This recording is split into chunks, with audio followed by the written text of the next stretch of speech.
नमस्कार दोस्तों। चलिए, चैप्टर नंबर 4 है परमाणु की संरचना का पार्ट बी देखते हैं। पार्ट बी में एक पॉइंट हम लोग को लग रहा है कि पिछली क्लास में छूट गया था। चलिए उसके बारे में जानते हैं। पिछली कक्षा में हमने पढ़ा था कि परमाणु अविभाज्य होते हैं। डाल्टन ने क्या बताया था जी? डाल्टन ने बताया था कि परमाणु अविभाज्य होते हैं, यानी उसको तोड़ा नहीं जा सकता है। ठीक है, बट रियलिटी में जो परमाणु होते हैं वो विभाज्य होते हैं, क्योंकि परमाणु के कण होते हैं, जानते होंगे आप लोग कौन कौन। Electron, proton, neutron. उपकण भी होते हैं पॉजिट्रॉन। यानी परमाणु रियलिटी में क्या होते हैं? विभाज्य होते हैं। ठीक है, इसी के तर्ज पर 1886 में गोल्डस्टीन नाम के एक वैज्ञानिक आते हैं। 1886 में गोल्डस्टीन ने एक विकिरण की खोज की, और विकिरण का नाम था कैनाल रे। किसका जी? कैनाल रे। कैनाल रे इसको एक और नाम से जाना जाता है। इसका नाम दिया गया था प्रोटॉन। किसका है जी? इसका नाम दिया था प्रोटॉन। तो इस पर आवेश था पॉजिटिव। इसका संकेत होता है P+, और आवेश कितना होता है? 1.6 × 10⁻⁻19 कूलम होता है। ठीक है, अर्थात कैनाल रॉक की खोज किसने की थी? तो कैनाल रॉक की खोज की थी गोल्डस्टीन ने, या प्रोटॉन की खोज किसने की थी?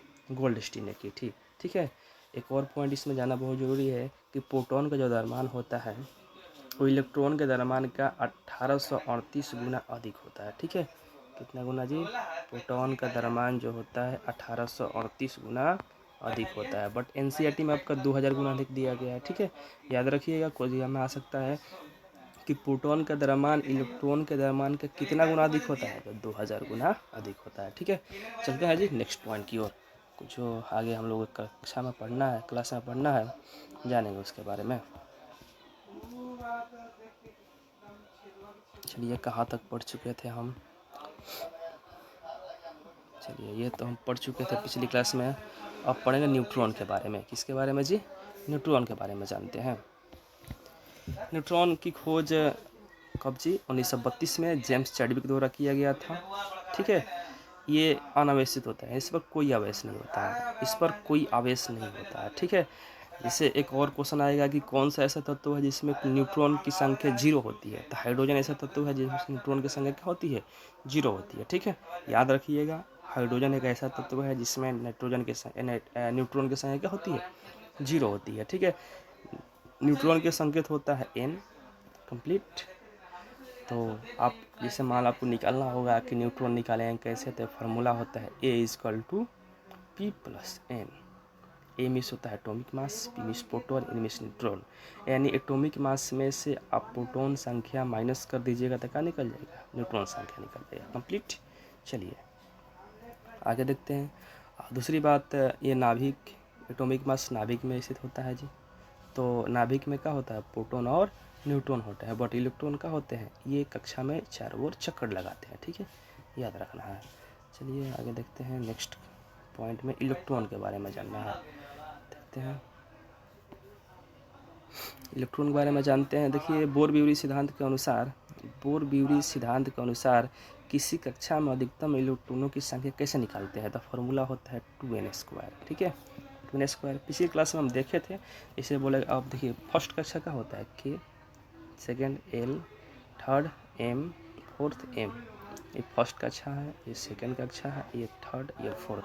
क्वेश्चन आएगा कि तीसरी कक्षा में अधिकतम इलेक्ट्रॉन की संख्या कितनी होगी? तीसरी कक्षा में तो 2 का 2 इंटू आयन का वैल्यू कितना रखेंगे? 3। तो 3 का स्क्वायर, तो 3 का 9, 9 दूनी का 18। तीसरी कक्षा में इलेक्ट्रॉनों की अधिकतम संख्या कितनी हो जाएगी?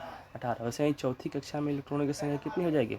तो हो जाएगा 2 का 2 हो जाएगा यहाँ पे। और चौथी कक्षा में क्वेश्चन नंबर लगा n, 4 का स्क्वायर, तो 16, 16 दूना के 32। यहाँ से क्वेश्चन बनता है। ठीक है, समझ चुके हैं आप लोग। चलिए देखते हैं नेक्स्ट पॉइंट में। आगे बोला गया है कि सबसे बारीक उसमें इलेक्ट्रॉनिक की अधिकतम संख्या कितनी होती है? 8 होती है। तो सबसे बाहरी जो इलेक्ट्रॉनिक विन्यास लिखेंगे 1s, अभी आगे सीखेंगे, 2s, 2p, 3s, 3p। तो इसमें जो इलेक्ट्रॉनों की संख्या है, ये सब ई अधिकतम 8 हो सकती है, 8 से अधिक नहीं हो सकती है। ठीक है, तो बाहरी कोश में इलेक्ट्रॉनों की अधिकतम संख्या कितनी हो सकती है? 8 हो सकती है। कंप्लीट बात समझ चुके होंगे आप। चलिए आगे देखते हैं। नेक्स्ट पॉइंट है आपके संयोजकता कैसे निकालते हैं। ठीक है, तो इसमें जानते हैं पहले संयोजकता के बारे में। ये तो आसान बात है संयोजकता निकालना। कुछ है इसमें दिया गया है कि किसी परमाणु का सबसे बाहरी कक्षा में उपस्थित इलेक्ट्रॉनों को संयोजी इलेक्ट्रॉन कहा जाता है। क्या बोलता है जी? संयोजी इलेक्ट्रॉन। इस एग्जाम में आएगा कि क्लोरीन का संयोजी इलेक्ट्रॉन ज्ञात कीजिए। क्लोरीन का क्या निकालना है जी? संयोजी इलेक्ट्रॉन। चलिए, एग्जाम में आया हुआ क्वेश्चन है, कैसे निकालेंगे।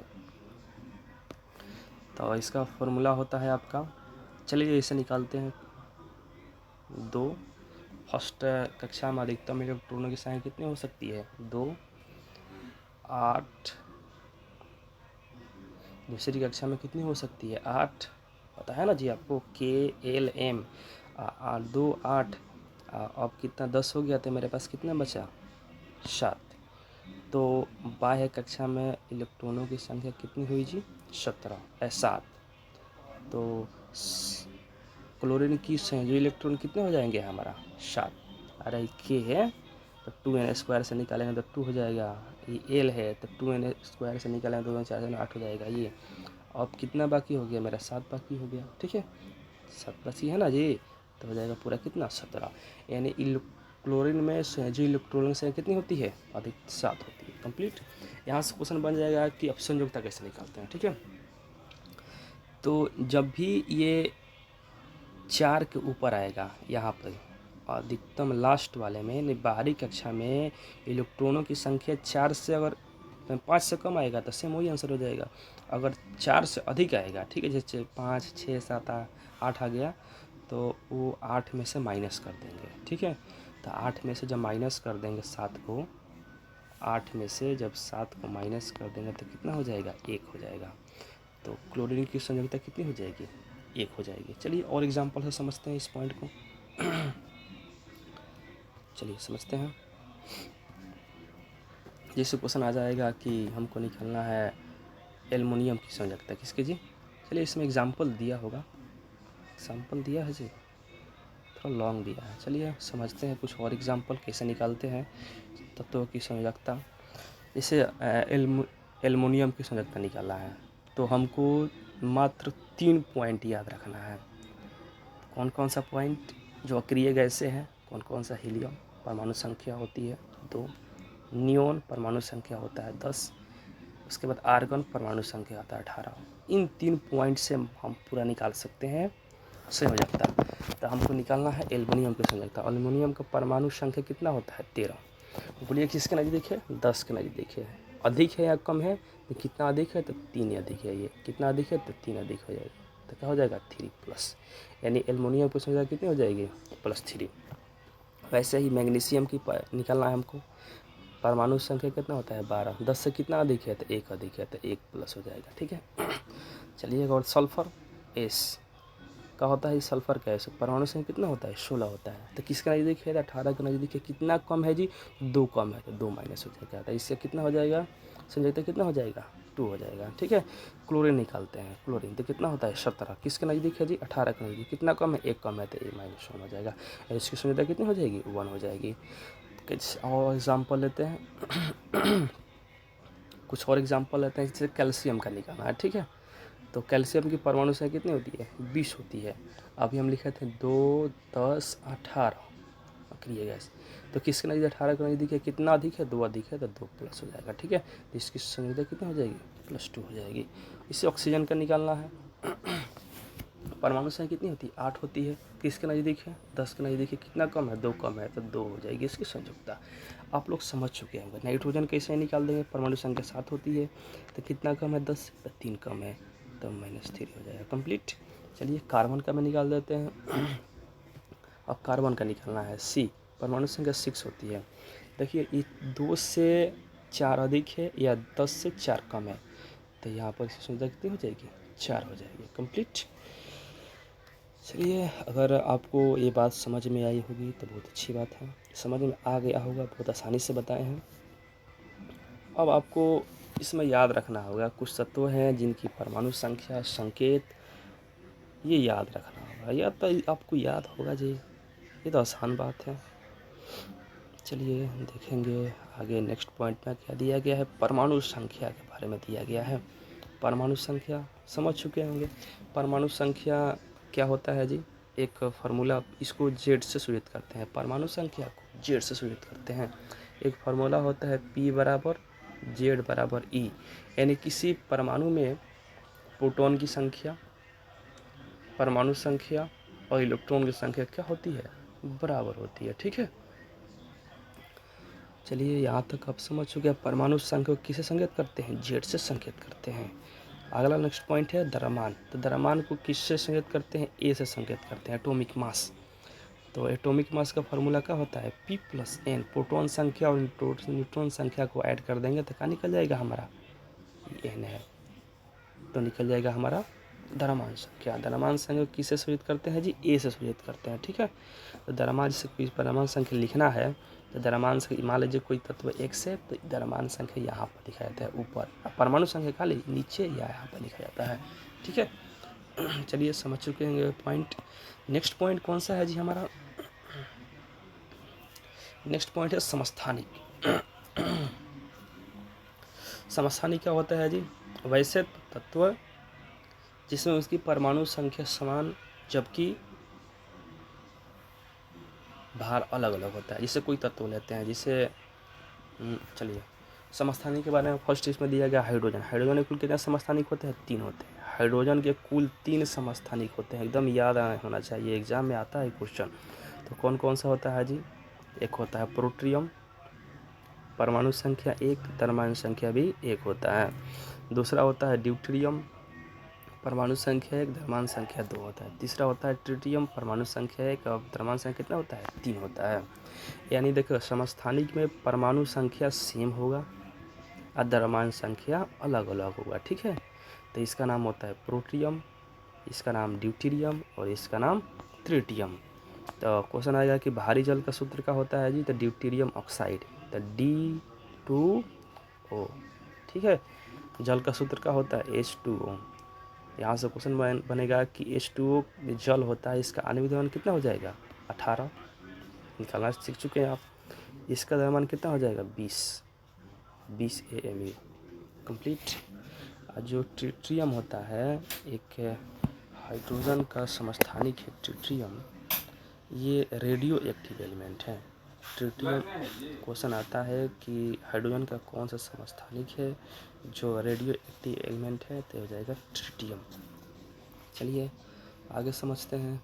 जैसे अब कार्बन के समस्थानिक होता है, तो कार्बन के समस्थानिक में इम्पोर्टेंट कौन सा पॉइंट है जी, तो कार्बन 14 रेडियो एक्टिव एलिमेंट है।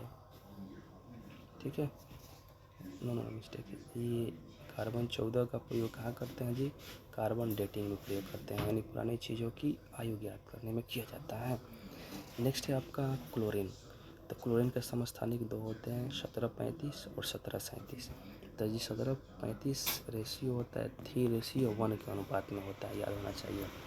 क्लोरीन के जो समस्थानिक होते हैं 2 होते हैं, एक 35 वाला, एक 37 वाला। तो 35 का रेशियो होता है कितना, 3, और 37 से कितना होता है 1, यानी ये 3 पार्ट में होता है और ये 1 पार्ट में होता है कंप्लीट। चलिए चलते हैं नेक्स्ट पॉइंट में। नेक्स्ट पॉइंट क्यों, ये बताए आप देखिए, क्लोरीन की जो द्रव्यमान होता है, क्लोरीन का द्रव्यमान कितना होता है, 35.5, एग्जैक्ट याद होना चाहिए। क्लोरीन का द्रव्यमान कितना होता है, 35.5, गलत मत कीजिएगा, 35.5 AMU या NU5। ठीक है, क्लोरीन का द्रव्यमान कितना होता है, 35.5। चलिए आगे देखते हैं, अब क्या जानना है इसके बारे में, अब समभारी के बारे में जानते हैं। ठीक है, चलिए कुछ समभारी जानने से पहले कुछ समस्थानिक है जिसका उपयोग एग्जाम में पूछा जाता है। तो यूरेनियम एक समस्थानिक है, पता होगा आपको, 92 परमाणु संख्या, 238 इसकी होती है, 235 होती है इसकी परमाणु द्रव्यमान। तो यूरेनियम का उपयोग कहाँ जी, परमाणु भट्टी के ईंधन में करते हैं। यूरेनियम है 235 परमाणु भट्टी के उपयोग में किया जाता है। ठीक है, विस्फोटक में। सेकंड है कैंसर के उपयोग में, कैंसर के उपचार में कोबाल्ट समस्थानिक का उपयोग करते हैं। नेक्स्ट है घेंघा रोग के इलाज में आयोडीन के समस्थानिक का उपयोग किया जाता है। ठीक है, आगे बढ़ते हैं समस्थानिक यानी संभारिक के बारे में। समस्थानिक पढ़ चुके हैं, संभारिक के बारे में। संभारिक में क्या होता है जी, जिसमें परमाणु संख्या अलग अलग और परमाणु द्रव्यमान सेम होता है। ठीक है, इससे देखिए एग्जाम्पल है कैल्शियम। एग्जाम्पल लेते हैं, एक तत्व है कैल्शियम, एक और तत्व है आर्गन। ठीक है, तो इसकी परमाणु संख्या होती है 20 और इसकी परमाणु संख्या होती है 18। इसका परमाणु द्रव्यमान होता है 40 और इसका परमाणु द्रव्यमान भी होता है 40। तो परमाणु संख्या देखिए यहाँ पर सेम है, अलग अलग है, और परमाणु द्रव्यमान 40-40 है। ठीक है, तो ये हमारा हो जाएगा संभारिक। ठीक है, कंप्लीट। ओके, चलिए आगे क्या दिया गया है। आगे ये सब दिया गया है। इलेक्ट्रॉन की खोज किसने किया था, तब ये थॉमसन ने किया था। देख लीजिए, इलेक्ट्रॉन की खोज थॉमसन ने, प्रोटॉन की खोज गोल्डस्टीन ने किया था, ऊपर हम पढ़ चुके हैं। थॉमसन ने प्रस्तावित किया था कि इलेक्ट्रॉन गोले में क्या होते हैं, धस्य होते हैं। ठीक है, इलेक्ट्रॉन क्या होते हैं, गोले में धस्य होते हैं।